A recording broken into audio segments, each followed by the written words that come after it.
மதவெறி அரசியலுக்கு தமிழ்நாட்டில் இடமில்லை என முதலமைச்சர் மு.க.ஸ்டாலின் தெரிவித்திருக்கிறார். மாநில உரிமைகளை ஒருபோதும் விட்டுக் கொடுக்கப் போவது இல்லை என்றும் முதலமைச்சர் மு.க.ஸ்டாலின் கூறியுள்ளார்.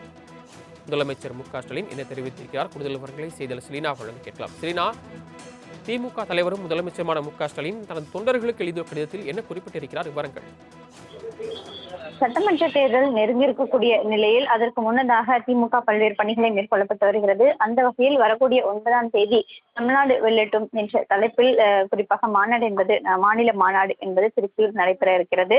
அதற்கு அழைப்பு வழங்கும் வகையில் முதலமைச்சர் மு.க.ஸ்டாலின் தற்பொழுது ஒரு அறிக்கை ஒன்றை வெளியிட்டிருக்கிறார். அதில் குறிப்பாக தீரர் கோடமாம் திருச்சியில் திரளுவோம் என்ற தலைப்பில் முதலமைச்சர் அழைப்புதல் விடுத்திருக்கிறார். திருச்சியில் திமுகவின் திராவிட மாடல் தலைமையிலான இந்த அரசு என்பது தொடர்ச்சியாக பல்வேறு பணிகள் மேற்கொள்ளப்பட்டு வரக்கூடிய நிலையில் ஸ்டாலின் தொடரட்டும் தமிழ்நாடு வெல்லட்டும் என்ற தேர்தல் சிறப்பு மாபெரும் மாநாடு என்பது நடைபெற இருப்பதாகவும் இதற்கு அனைவரும் வருகை தர வேண்டும் என்று முதலமைச்சர் மு.க.ஸ்டாலின் இந்த அழைப்புதலில் கொடுக்கப்பட்டிருக்கிறார். தொடர்ச்சியாகவே தேர்தல் பணிகளாக பல்வேறு பணிகள் மேற்கொள்ளப்பட்டு வருவதாகவும் திமுகவின் 5 ஆண்டுகளில் பல்வேறு திட்டங்கள் செயல்படுத்தியிருப்பதையும் முதலமைச்சர் இந்த அறிக்கையில் குறிப்பிட்டிருக்கிறார். அந்த வகையில் வரக்கூடிய 9ஆம் தேதி நடைபெற இருக்கக்கூடிய மாநாட்டில் அனைவரும் கலந்து கொள்ள வேண்டும் என்றும் மண்டலம் வாரியாக இளைஞரணி நிர்வாகிகள் சந்திப்பு, அதே போல வெல்லும் தமிழ் பெண்கள் என்ற பெயரில் பெண்கள் வீடு வீடாக சென்று பரப்புரை மேற்கொள்வது உள்ளிட்ட பல்வேறு திட்டங்கள் தொடர்பாக முதலமைச்சர் இந்த அறிக்கையில் தெரிவித்திருக்கக்கூடிய நிலையில் 9ஆம் தேதி ஸ்டாலின் தொடரட்டும்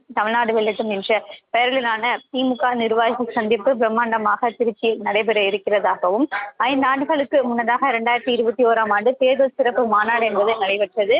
அப்போது உடன்பிறப்புகளாக உங்களிடம் பொதுமக்களிடமும் நான் வைத்த கோரிக்கை திமுகவிற்கு 10 ஆண்டுகள் தொடர்ச்சியாக ஆள்கின்ற வாய்ப்பை தாருங்கள் என்றும் அதிமுக ஆட்சியில் 50 ஆண்டு கால பின்தோங்கி இருப்பதை மீட்டெடுக்க வேண்டும் என்று முதலமைச்சர் மு.க.ஸ்டாலின் குறிப்பிட்டதையும் தற்பொழுது இதில் குறிப்பிட்டிருக்கிறார். அதே போல திமுக உடன்பிறப்புகளாகிய உங்களின் உழைப்புகளிலும் மக்களின் ஆதரவாலும் 5 ஆண்டு கால திமுகவின் அரசு தமிழ்நாட்டை மீட்டெடுத்து வளர்ச்சி பாதையில் பயணித்து செய்கிறதாகவும் தொடர் பயணத்திற்கும் தடையில்லா வளர்ச்சிக்கும் ஒவ்வொரு துறையிலும் உலக தரத்திலான முன்னேற்றத்திற்கும் நான் எப்போதும் கேட்டது போல மேலும் 5 ஆண்டுகள் ஆட்சியை நாம் அமைத்திட வேண்டும். திராவிட மாடல் 2.0 அமைந்திடுவதற்கு அனைவரும் ஒன்று திரள வேண்டும் என்று முதலமைச்சர் தெரிவித்திருக்கிறார். தீரார் கூட்டமான திருச்சியில் கூடுவோம், திராவிட மாடல் 2.0 ஆட்சியை அமைத்திட உறுதி களம் காண்போம் என்றும் திருச்சிக்கு உடன்பிறப்பே எனவும் முதலமைச்சர் மு.க.ஸ்டாலின் ஆவலாக காத்திருப்பதாகவும் இந்த அறிக்கையில் தெரிவித்திருக்கிறார்.